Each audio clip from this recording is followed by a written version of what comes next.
प्रस्तुत सम्झौता अन्तर्गत कुनै पनि क्रियाकलाप वा आक्रमणबाट उत्पन्न हुने कुनै पनि हानि वा दाबीप्रति एमसीसी तथा संयुक्त राज्य अमेरिकाले दायित्व वहन गर्दैन। नेपालमा अपराध जे गरे पनि अमेरिकालाई के हुने भयो? छुट हुने भयो। कुनै पनि अमेरिकनले नेपालीलाई मार्यो भने कानुन लाग्दैन भन्छ। अनि यो देश अमेरिकनको हो? त्यही भएर हामी एमसीसी खारेज गर भन्छौँ। 59 अर्बमा सेरेले देश बेच्ने रे। एमसीसी खुट्टामा गएर ढोक गरेको छ, गोर्खालीको बेइज्जत गरेको छ। त्यही भएर बेइज्जतीहरूलाई देश निकाला गरौँ गरौँ। शेरबहादुर देउवाजीको निर्वाचन क्षेत्रमा अमेरिकन इन्डो पेसिफिकले भर्खरै एउटा बिल्डिङ बनाएको छ। यो फोटो कैलालीमा है। त्यस पछाडि तपाईको यो फोटोमा देख्नुभयो यो ड्रेस, यो कहाँको ड्रेस हो? यो अमेरिकन आर्मीको ड्रेस। अमेरिकन आर्मीहरू ड्रेस सहित नेपाल छिरेर आइसके। अब यसको प्रमाण यहाँ हेर्नुहोस्। अमेरिकन एम्बेसीले भर्खरै आफ्नो विज्ञप्ति निकालेको छ। ल हेर्नुहोस् यो फोटो देख्नुभयो? त्यहाँ पछाडि अमेरिकन आर्मीहरू पुरै ड्रेस लगाएर बसेका छ। त्यहाँ हाम्रा नेपालका एकजना नेपाली टोपी र ढाका टोपी र कपडाको पनि बेइज्जत गरिरहेका छन्। यो अमेरिकन सेनाहरू नेपाली भूभागमा, यो धनगढीमा हो। अमेरिकाले यहाँ आफ्नो सेना झारेर मुलुकका हरेक नागरिकलाई दबदबामा राखेर मुलुकको हित विपरीत काम गरेर जातीय दङ्गा फैलाएर मुलुकमा बमै बम पड्काएर अफगानिस्तानको जस्तो हालत गरिदिन्छ भन्ने कुरामा हामी कटिबद्ध भएका छौँ र हामी विश्वस्त भएका छौँ।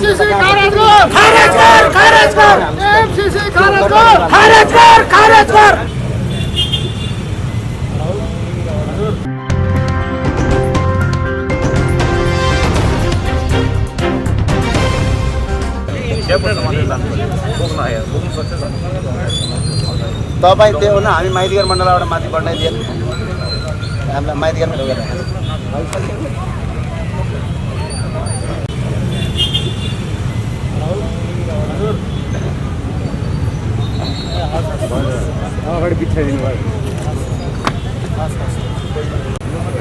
कति बजे जाने भन्ने ठिकै छ हजुरहरू भन्नु न। कति बजे जान दिने भन्दा नि क्यान्सर हामीलाई जान दिने भनेर माथिबाट आदेश आएको छ कि बिचमै रोग भनेर आदेश आएको छ भनेर सोध्दा बेटर हुन्छ। जान दिने तर समय लाग्छ भन्नुभएको छ कि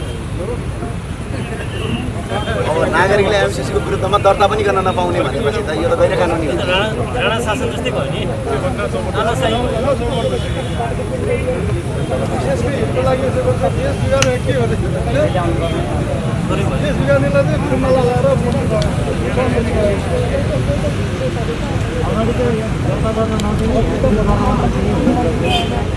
प्रस्तुत सम्झौता अन्तर्गत कुनै पनि क्रियाकलाप वा आक्रमणबाट उत्पन्न हुने कुनै पनि हानि वा दाबीप्रति एमसीसी तथा संयुक्त राज्य अमेरिकाले दायित्व वहन गर्दैन। नेपालमा अपराध जे गरे पनि अमेरिकालाई के हुने भयो? छुट हुने भयो। गर्दैन। सरकारले एमसीसी वा संयुक्त राज्य सरकार वा एमसीसी वा संयुक्त राज्य सरकारका कुनै वर्तमान वा निवर्तमान अधिकारी वा कर्मचारी विरुद्ध प्रस्तुत सम्झौता अन्तर्गतका क्रियाकलाप वा आक्रमणबाट उत्पन्न हुन सक्ने कुनै पनि हानि नोक्सानी चोटपटक वा मृत्यु सम्बन्धमा कुनै वा सम्पूर्ण दाबीहरू परित्याग गरेको छ।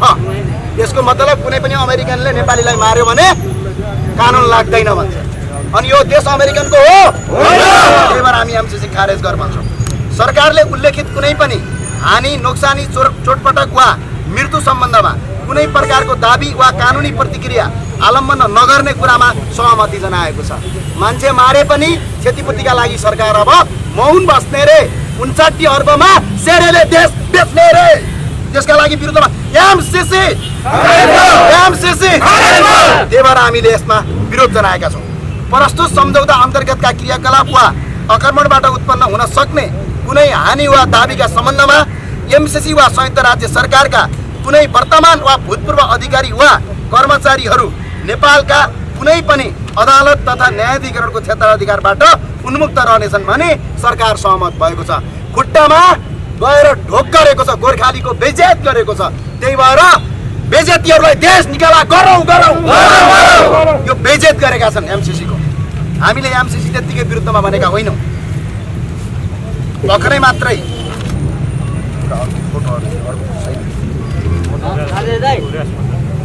भर्खरै साथीहरू हो, यो एउटा फोटो हेर्नुहोस् तपाईँ। म तपाईँलाई फोटो देखाउँछु।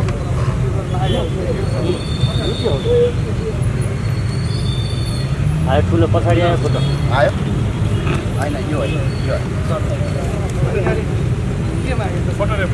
ऐसा छोड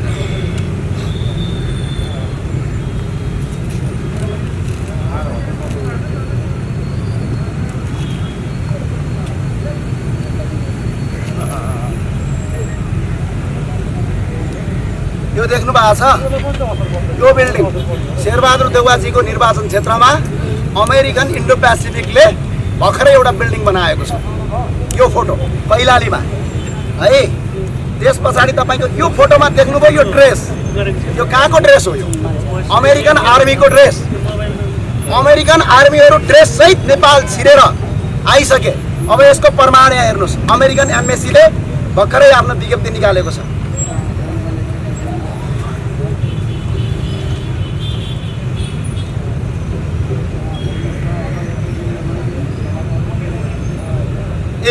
अमेरिकन एम्बेसीले के लेख्छ यो हेर्नुहोस्, समयमै रक्तदान सुविधा उपलब्ध हुँदा धेरै जीवन बचाउन सकिने स्थिति बन्छ। अमेरिकन इन्डो पेसिफिक कमान्डको सहयोगमा नवनिर्मित सुदूरपश्चिम प्रादेशिक संरचना सेवा रक्त सञ्चार सेवा केन्द्रलाई नेपाल स्थित अमेरिकन मिसन अन्तर्गत डिफेन्स टिमले युएसआइडी नेपालका कार्य अधिकारी हालसालै हस्तान्तरण गर्नुभयो।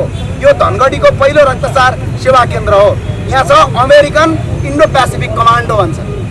यो अमेरिकन इन्डो पेसिफिक भनेको अमेरिकन सेना, अमेरिकन इन्डो पेसिफिक रणनीति हो।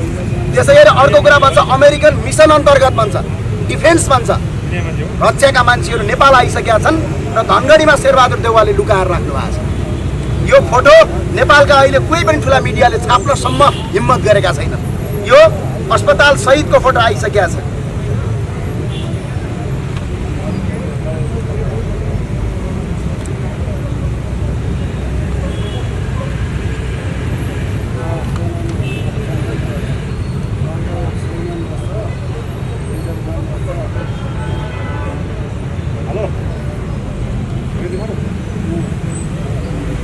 ल हेर्नुहोस्, यो फोटो देख्नुभयो? त्यहाँ पछाडि अमेरिकन आर्मीहरू पुरै ड्रेस लगाएर बसेका छन्। त्यहाँ हाम्रा नेपालका एकजना नेपाली टोपी र ढाका टोपी र कपडाको पनि बेइज्जत गरिरहेका छन्। यो अमेरिकन सेनाहरू नेपाली भूभागमा, यो धनगढीमा हो। यो अस्पताल यस्तो छ यहाँ, म तपाईँलाई ल हेर्नुहोस्, यो नेपाल आइसकेका छन्। अमेरिकन एम्बेसीले आधिकारिक रूपमा इन्डो पेसिफिक रणनीति हो भनेर बताइसकेका छन्। केही दिन पहिलाको, आज 3-4 दिन भयो। तर मुलदारका मिडियाहरू यसलाई छाप्न पनि डराइरहेको अवस्था छ। यो हेर्नुहोस्, यो ड्रेस चाहिँ कहाँको रहेछ, कुन देशको रहेछ? यो अमेरिकन ड्रेस होइन, यो धनगढीमा हो। अमेरिकन सैन्य ड्रेस सहित।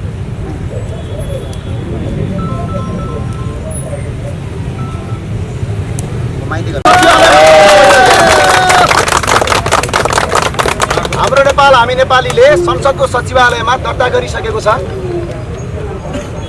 यो चाहिँ सङ्घीय संसदको यो छाप हो। यसमा चाहिँ सङ्घीय संसदको सचिवालय उपसचिव सञ्जय दाहालले दर्ता गरिसक्नु भएको छ। एमसिसी विरुद्धको ज्ञापन पत्र म पढेर सुनाउँछु, सबै साथीहरूले यसलाई सुनिदिनु होला।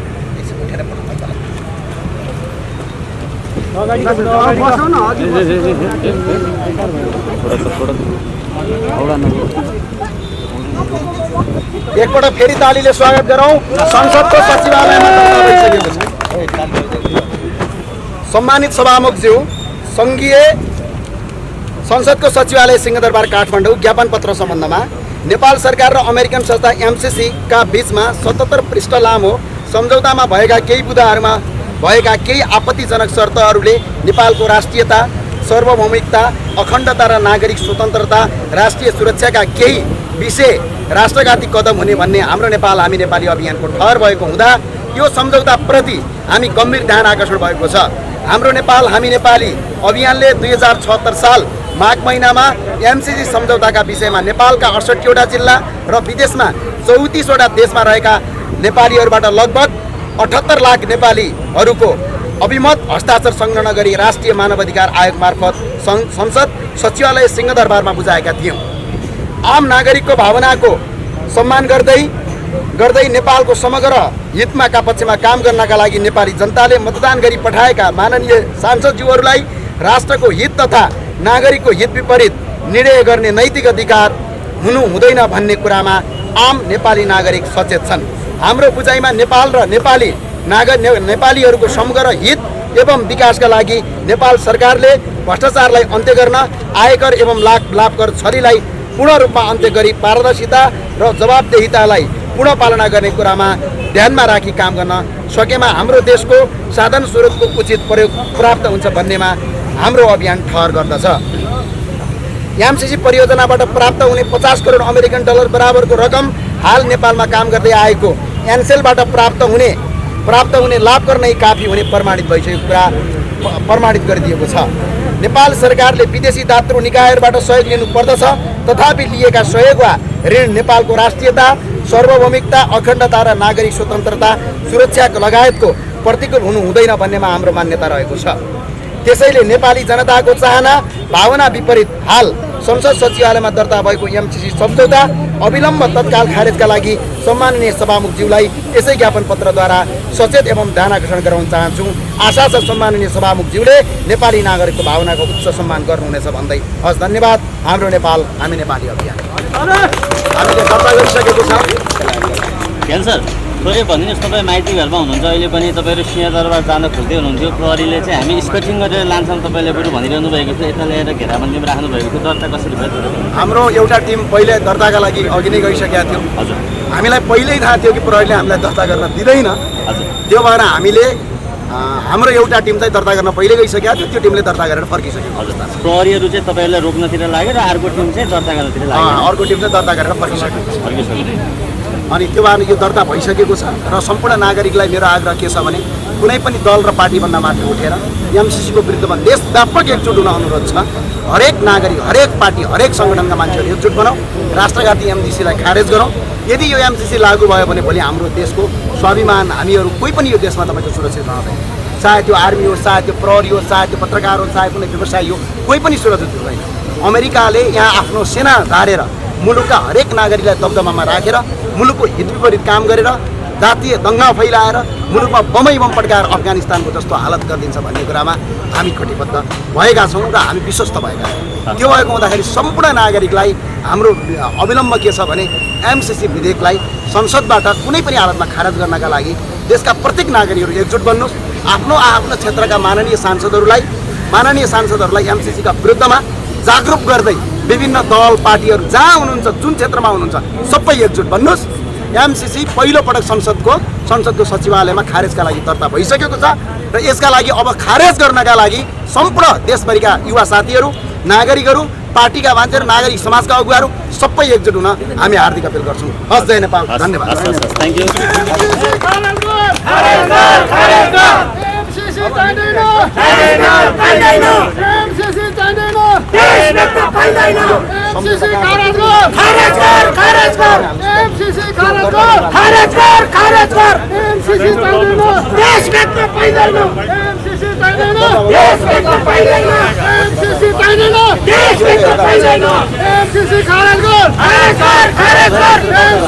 पार्टीसँग आबद्ध भएका छन्, तपाईँहरू समूहमा थोरै समूहमा हुनुहुन्छ, त्यो थोरै समूह तपाईँले देख्यो भने तपाईँहरूले आमसभा हेर्नु भएको छैन? नेपालका जनताको मत थाहा छैन के? माइतीघर मण्डलमा आएका जनता मात्रै जनता हुन् र? नेपालभरि बस्ने जनता होइनन् र? के तपाईँको झन्डा बोक्ने मात्र मान्छे जनता हुन्? यो देशको म तपाईँलाई एउटा उदाहरण दिन्छु।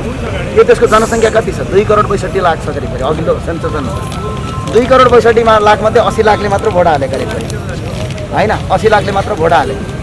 अनि के ती 80 लाख मात्र जनता हुन्, बाँकी जनता होइनन्? नेपालमा तमाम नागरिक एमसिसीको विरुद्धमा छन् र पार्टीभित्र भएका मान्छे पनि कोही पनि समर्थनमा छैनन्। केही सीमित नेताहरू बाहेक त्यही पार्टीका कार्यकर्ताहरू पनि सबै एमसिसीको विरुद्धमा छन् र यी विरुद्धमा हुनु पनि पर्छ। किनभने यो एमसिसीले भोलि तपाईँको पार्टी, मेरो पार्टी, अर्काको पार्टी बचाउँदैन। सबभन्दा ठुलो कुरा मुलुक बच्यो भने राजनीति गर्ने। अरू सङ्गठन पनि यो एमसिसीका विरुद्धमा लागेको छ, धेरै राम्रो गर्नु भएको छ। सबै एकजुट भएर जसले जहाँबाट सकिन्छ गरिराखेका छौँ। हामी जस्तै सङ्गठन भन्दा पनि व्यक्तिले पनि गरिराखेका छौँ। सबैलाई यसलाई साथ र समर्थन गर्नुपर्छ।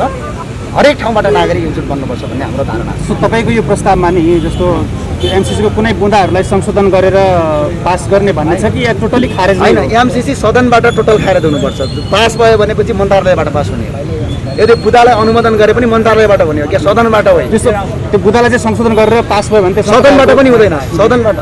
सदनबाट किन हुँदैन भने सदनबाट यदि पारित भयो भने यो कानुन बन्छ। कानुन बन्न दिनु हुँदैन यो मन्त्रालयबाट कसैको भनाइ छ युएस एडबाट आयो भने अझ राम्रो हुन्छ भने तपाईँ त्यसको समर्थन? होइन युएसआइड पहिला एमसिसी अमेरिकाको राष्ट्रिय निगम हो, सरकारी निगम हो, यो एनजिओ होइन नि त। धेरै मान्छेले एनजिओ भन्न ठानेका छन्, यो एनजिओ होइन नि त, यो सरकारी संस्थान हो। सरकारी संस्थान अमेरिकाको एउटा अन्त्य हुनुपर्छ। यो इन्डो पेसिफिक रणनीति हो।